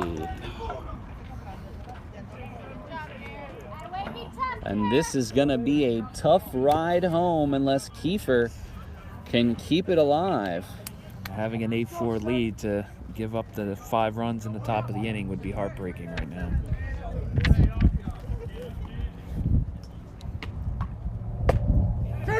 And takes a first pitch strike.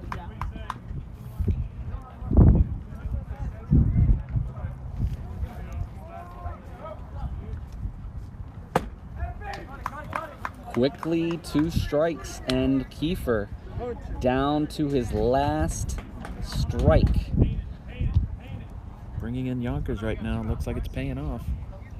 It looks like a waste pitch there, trying to get Kiefer to fish with 2 strikes.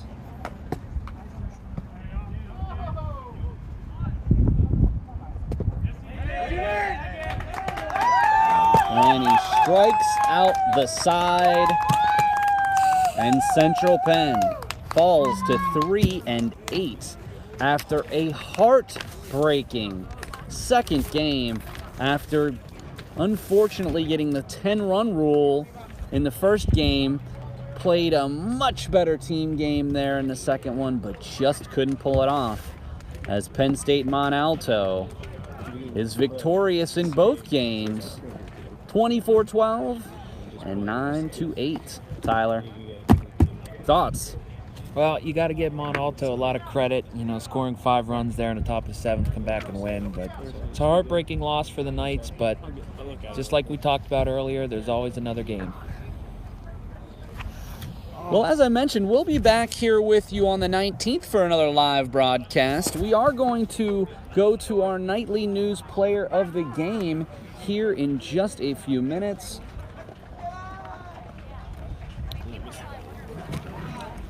So hang with us here, and we will get the nightly news player of the game here shortly.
All right, we are about to be joined by the Nightly News Player of the Game for game number 2, Connor Graham. Connor, 2 home runs, 4 RBIs in this game. Really the Knights' best offensive player so far this season. And here he comes. Connor, thanks for joining us. We're going to go down to Tyler. Tyler, take it away. Hold on one second.